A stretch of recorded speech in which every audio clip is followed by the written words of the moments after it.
Medios de comunicación intoxican constantemente las redes sociales con informaciones sobre Cuba. Si alguno de ustedes me preguntara hoy cuál es el sector más dinámico y más contestatario de la Cuba actual, sin pestañear les diría la prensa independiente. Como único se va a provocar ese cambio si se presiona de este lado, desde el lado de que no está de acuerdo con lo que está sucediendo en Cuba. Ni a nosotros los periodistas independientes, ni a los influencers, ni a nadie beneficia ningún acuerdo de eso. Que no queremos más dictadura. Contarles y mostrarles esa Cuba, ese barco a dónde va. Lo importante es ir contra el poder. Se catalogan como independientes o alternativos. Pero basta ir tras la ruta del dinero que los alienta y articula para saber de quién dependen y a qué línea editorial responden.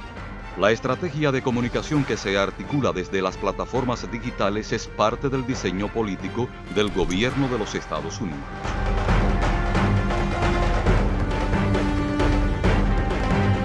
En Ohio tuvimos un programa más bien académico con profesores de universidad de allí. Hubo un contacto de todos con funcionarios que se encargaban de atender la prensa del Departamento de Estado. Yo tuve una cita privada con un funcionario del Departamento de Estado que quiso entrevistarme. ¿Cómo se llama? Priscila Hernández. Porque la embajada me dijo, Priscila te va a llamar, te interesó por todo lo que estaba pasando en Cuba, por todo. Nosotros nos reunimos en la terra donde yo vivía, con Pablo Pérez y con Tania Alice, que eran las dos personas que venían con el grupo que trabajaban. Y yo, la idea esta del colectivo Más Voces, la idea de un producto multimedia, multiservicio y multiplataforma, multimedia y multiservicio, ya la tenía.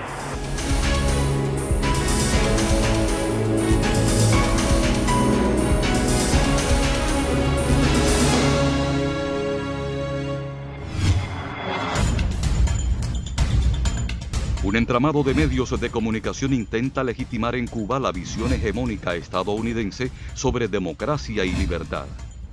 Curioso resulta que todos los que dirigen Cibercuba, ADN Cuba, Cubanos por el Mundo, Cubita Now, Cubanet, Periodismo de Barrio, El Toque, El Estornudo y Yucca Byte, entre otros, residen en el exterior. La mayoría en los Estados Unidos. Yo soy Carlos Manuel Álvarez, escritor, periodista, dirijo la revista El Estornudo, que es una revista de periodismo narrativo. Yo soy Carlos Aníbal, soy cubano, resido en México desde 2015. En ese momento comenzamos con el proyecto de Rialta. Yo soy ingeniero en telecomunicaciones y realmente, o sea, me vinculo a este mundo del periodismo a partir de un blog que tuve hace unos años. Bueno, y Mazorra, con que nuestros espectadores conocen Cibercuba, sí queríamos presentarlo. Bueno, lo mío es rápido, yo soy cubano igual, hace más de 10 años que vivo en España y en el 2014 junto a Luis Flores, mi amigo, fundamos Cibercuba y bueno, lo demás yo creo que lo conocen bastante bien. El informe de la Comisión para la Asistencia a una Cuba Libre de junio de 2004 registra las principales líneas subversivas hacia la isla, entre las que se incluyó el fomento de proyectos de prensa.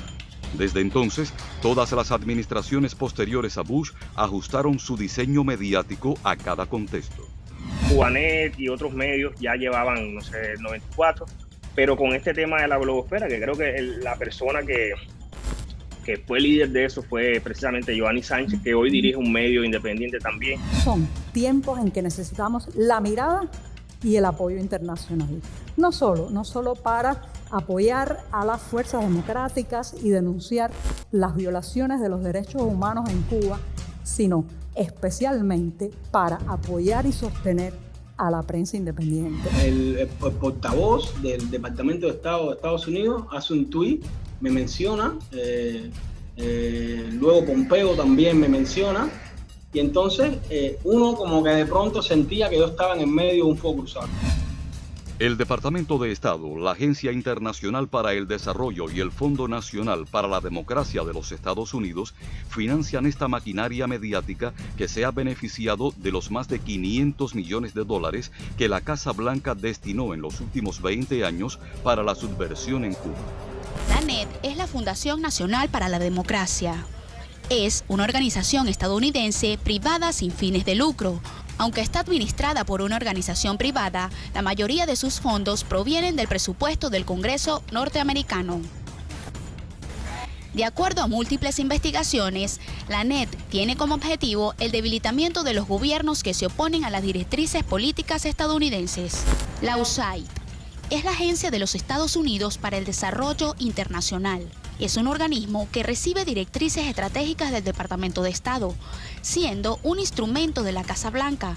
Con el fin de recibir de modo expedito los financiamientos, varios de estos proyectos se han registrado en otros países como organizaciones no gubernamentales. Es el caso de los sitios digitales El Toque, mediante el colectivo Más Voces, radicado en Polonia, y de El Estornudo, creado en Cuba y luego legalizado en México como una organización no gubernamental. Carlos Manuel Álvarez, director del Estornudo, arribó a Cuba el 24 de noviembre para unirse al show mediático de San Isidro. ¿Y el financiamiento total al Estornudo cuánto es? Yo no lo sé porque todo eso se gesta afuera y yo no formo parte de las negociaciones. De hecho, no incidió, pero es una de las cosas por las cuales yo me fui. Que el Estornudo se funda tratando de huirle a la bestia del oficialismo y termina siendo una especie de feudo, no de censura, no de una línea ideológica propagandística. ¿Quién financia el Estornudo? Hoy, hasta que yo me fui, Mónica lo dijo, de hecho está en ese texto, porque Mónica lo dijo antes, como usted bien sabe, la NED y Open Society. Y lo que nos une es eso, ¿no? Lo que nos une son unas condiciones específicas que se dan, que permiten, naturalmente también con el acceso paulatino a la tecnología en Cuba, con esa apertura, permite que no solo que creemos cada uno su respectivo medio de prensa con su respectivo perfil, sino que empecemos a tener una audiencia para eso y que empecemos a incidir en el espacio público. Los colaboradores cobran por trabajo. Digamos que los que hacen la revista sí tienen un sueldo fijo. ¿Y tú vas a la revista? ¿Eh? ¿Tú hiciste la revista? Sí. ¿Cuál es el sueldo fijo? 400. ¿CUC? Sí. Open Society Foundation, y vamos a ver justamente a estos personajes, ir viendo por qué es el cuestionamiento que se da cuando ellos quieren participar en esta tarea de la libertad de expresión o la fiscalización del contenido correcto a través de redes sociales. Vemos a George Soros, un magnate nacido en Budapest, de origen judío, magnate criticado por influir en procesos políticos. ¿Cómo lo hace? Bueno, a través de su extensa fortuna.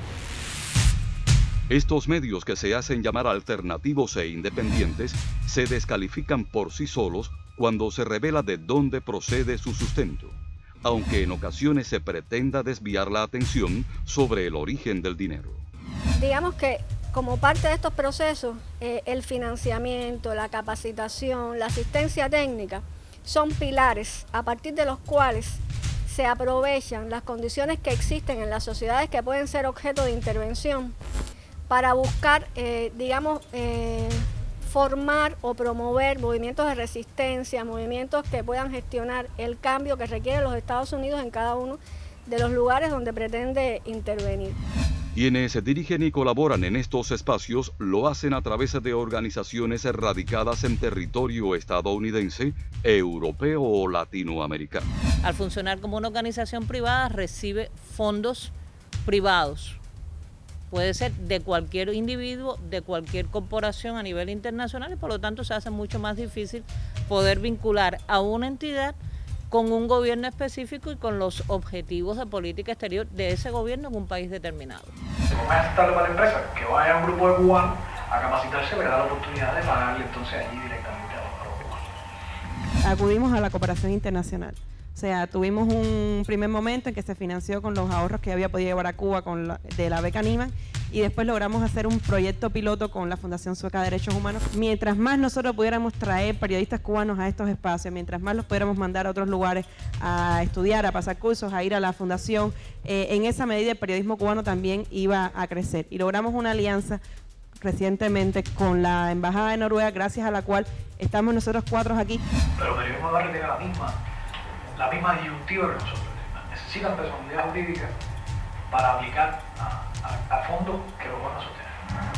Y ellos no tienen dificultad con asumirlo, se han cuidado más que nosotros de decir que tienen fondos extranjeros, pero ya han trabajado con fondos extranjeros. El Instituto de Periodismo de Paz y Guerra, Factual, Distintas Latitudes, Fundación Sueca de Derechos Humanos, Editorial Hipermedia, Diario de Cuba, Cubanet, la Universidad Sergio Arboleda y muchos más funcionan como contratistas de estos proyectos de prensa. Muchas ONG estuvieron interesadas, siguen estando interesadas en dar ayuda, en dar asistencia a los periodistas cubanos, asumiendo que en Cuba hay dificultades con el ejercicio del periodismo. Uno pudiera pensar, si no está bien informado, que esto es como una excepcionalidad, o sea, que los cubanos somos favorecidos porque intereses que nos trascienden quieren debilitar a la revolución cubana. O sea, algo de eso, por supuesto, hay detrás. En este diseño sobresale desde el Fondo Nacional para la Democracia el cubano-americano Aimel Ríos Wong. Como jefe del programa Cuba, controla y distribuye los fondos aprobados para desmontar paradigmas ideológicos y culturales desde afuera y dentro de la isla. Bueno, pues me llamó y me dijo ¿qué te parece si podemos vernos, etcétera? Y yo le dije sí, ¿por qué no? Claro. Y entonces salimos a dar una vuelta en Washington. Pero sí es alguien que se ha hecho presente, que ha estado dialogando, que ha estado intercambiando constantemente con los actores aquí, tanto del periodismo como de la sociedad civil. Como estrategia, seleccionan a sus futuros líderes, los capacitan, los premian, los financian, los estimulan, los visibilizan, los aglutinan, los empoderan, los orientan y les dan espacios y tribunas. Lo que dicen es, no, pero a mí nadie me dice lo que yo tengo que escribir. A mí nadie me dice cuál es la línea editorial de mi página o cuál es la línea editorial de los artículos que yo debo escribir. No tienen que decírtelo ya. Ya tú tienes asumida esa línea. Recibes el financiamiento porque ya la tenías desde antes, porque ya decías esas cosas desde antes. Y sabes que si no las dices y no sigues esa línea antigubernamental, no vas a recibir el financiamiento. Nosotros estamos trabajando ahora mismo con alrededor de 7.000 para un trimestre. $7.000 americanos para un trimestre. Y bueno, a partir de ahí hacemos la planificación del trabajo. O sea, ahí tenemos diseñado cuántos contenidos de cada género hemos producido o vamos a producir, bueno, en este caso es hacia futuro, y está asignadas pues todas las tarifas que tenemos establecidas de pago. Fuentes públicas del propio gobierno de los Estados Unidos muestran el incremento de estos fondos durante los últimos años, justo cuando el Estado cubano avanza en las transformaciones del nuevo modelo económico y social. ¿Qué cosa es la subversión? La subversión es la promoción de un proceso de cambio. Pero, ¿cambio para qué? En la medida que la informatización del país ha ido avanzando, las personas han ido teniendo cada vez un mayor acceso a Internet, especialmente en los últimos años con las zonas Wi-Fi, posteriormente con la red de datos móviles. Esta guerra ha ido aumentando y se ha ido organizando cada vez más porque su posibilidad de llegar con este tipo de manipulación mediática hacia determinados sectores de la población ha sido cada vez mayor. Esto que estamos viendo ahora no es el resultado de algo que pasó en el último mes. Es algo que se ha venido trabajando durante muchos años de cómo revertir, porque en definitiva de eso se trata, las cosas hay que decirlas por su nombre. Cómo yo revierto la revolución cubana, cómo yo hago una restauración capitalista en Cuba, pero cómo yo lo hago sin anunciarla, cómo yo la hago disfrazándola de otra cosa. Una convocatoria de la Oficina de Democracia, Derechos Humanos y Trabajo del Departamento de Estado para financiar propuestas relacionadas con los derechos civiles y políticos en la isla. En medio de las provocaciones articuladas en los últimos días, así lo confirman. Crean la ilusión de que existe desde Cuba un sector de extrema izquierda de parte de la revolución, como mismo existe una extrema derecha, existe una extrema izquierda que tampoco quiere el acercamiento entre Cuba y los Estados Unidos, que tampoco quiere relaciones normales. Y entonces, dentro de esa ficción de los dos extremos, crean este espacio también ficticio aparentemente de centro. En paralelo con la imposición de medidas económicas restrictivas y el complejo escenario epidemiológico de la COVID-19, los medios de prensa enemigos se alinearon para desacreditar la gestión del gobierno cubano y deslegitimar el sistema social.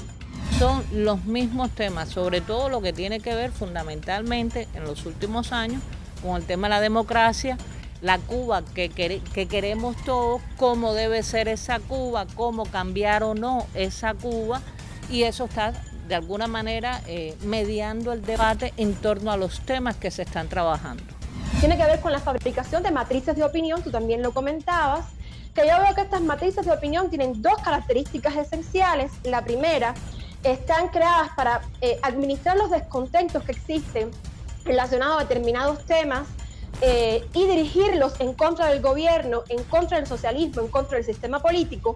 Y la segunda característica es que estas matrices de opinión intentan promover en Cuba un pensamiento liberal, o sea, los valores de un pensamiento liberal, en definitiva el liberalismo, es la ideología del capitalismo. Un escenario en el cual ese tipo de discurso viene a tributar muy bien a las intenciones que se tiene con esta nueva contrarrevolución, en la cual determinados actores individuales, como ocurrió con el movimiento San Isidro, como ocurre con el corresponsal enviado que escribe para el New York Times, para los Washington Post, para El País.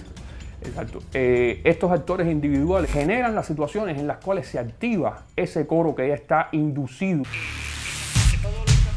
En este entramado comunicacional se encuentran los llamados influencers con tendencias hipercríticas, creados para generar empatías y tendencias ideológicas en miles de seguidores a través de las redes sociales. Cuéntame, esta joven que un día decidió agarrar un teléfono y salir a la calle y decir, mira, esto es lo que está pasando. Bueno, todo comenzó por Alex Otaola.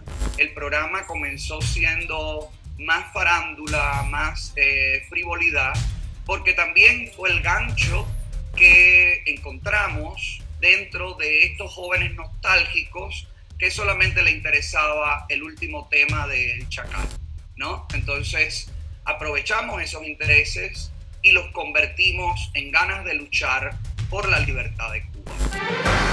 En este escenario, los proyectos de prensa enemigos se identifican como instrumentos del gobierno de los Estados Unidos en su estrategia de guerra no convencional. Es como empujar, no importa lo que le ocurra a estas personas, realmente no les importa. Les importa tanto como les importaba a los Estados Unidos lo que ocurriera con los mercenarios de Girón. No les importaba. Lo que ocurra con estos periodistas independientes, si ellos admiten públicamente que están financiados por la NET, por un gobierno extranjero, lo que les ocurre en Cuba no les importa. Lo que a ellos lo que les importa es que ocurra el incidente, se genere el titular al estilo de gobierno cubano enjuicia o gobierno cubano detiene. Quien consume las noticias que publican los medios subversivos pudiera llegar a creer que Cuba es un país que se desploma. Sin embargo, se trata de una nación que vive una realidad diferente. La realidad no está en las redes sociales. La realidad aquí está en la calle, está en el surco.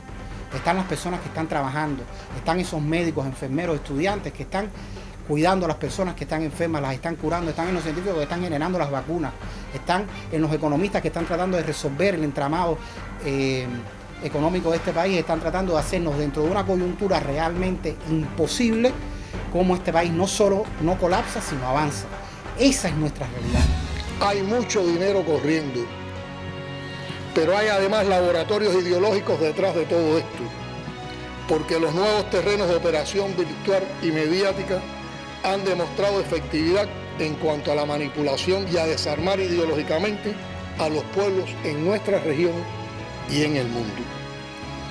Nosotros debemos ser capaces de generar también, ante todo esto, una estrategia de comunicación con rigor, utilizando incluso muchas de las herramientas que ellos emplean contra nosotros, pero también creando nuevas herramientas más ajustadas a nuestra realidad y a la singularidad de nuestro pueblo.